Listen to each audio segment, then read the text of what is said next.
Hello everyone, అందరు ఎలా ఉన్నారు? Welcome back to Vinisha's home journal. ఇంకొక ఇంట్రెస్టింగ్ టేస్ట్తో ఉన్న ఈజీ రెసిపీతో మీ ముందుకు వచ్చేసాను. అదే tomato soya chunks curry.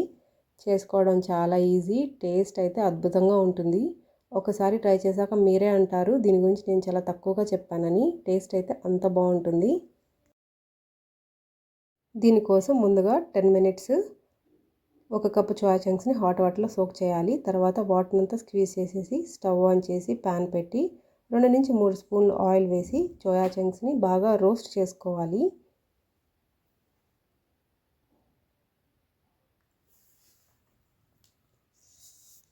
Soya chunks బాగా రోస్ట్ అయిన తర్వాత కొద్దిగా సాల్ట్, పసుపు, చిల్లీ పౌడర్ కూడా వేసుకొని ఒకసారి కలుపుకోవాలి.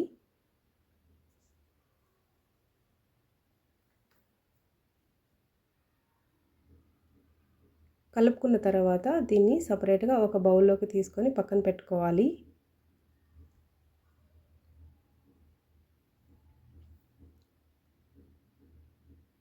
ఇప్పుడు అదే బౌల్లో 2 నుంచి 3 స్పూన్లు ఆయిల్ వేసి పోపు కూడా వేసుకోవాలి. ఈ కర్రీ పిల్లలు చాలా ఎంజాయ్ చేస్తూ తింటారు. పోపు బాగా ఫ్రై అయిన తర్వాత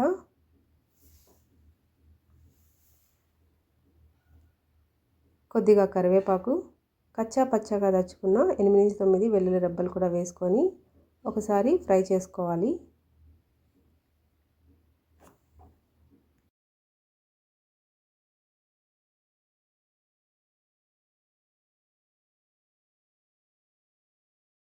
పోపు బాగా ఫ్రై అయిన తర్వాత మీడియం సైజ్ ఆనియన్ కూడా వేసుకొని ఒకసారి కలుపుకోవాలి. ఆనియన్ త్వరగా ఫ్రై అవ్వడం కోసం కొద్దిగా సాల్ట్, పసుపు కూడా వేసుకొని ఆనియన్ బాగా ఫ్రై అయ్యే వరకు ఫ్రై చేసుకోవాలి.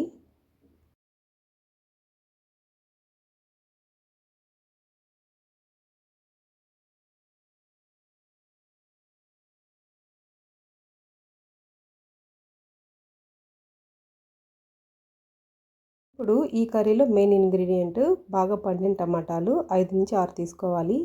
పండిన టమాటాలు తీసుకోవడం వల్ల ఈ కర్రీకి మంచి రుచి అయితే వస్తుంది. టమాటాలు బాగా మగ్గే వరకు అయితే కుక్ చేసుకోవాలి.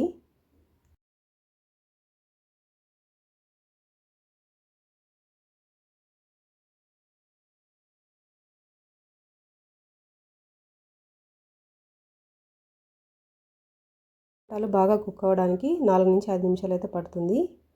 టమాటాలు బాగా కుక్ అయిన తర్వాత కొద్దిగా చికెన్ మసాలా, కొంచెం కారం కూడా వేసుకొని ఒకసారి బాగా కలుపుకోవాలి.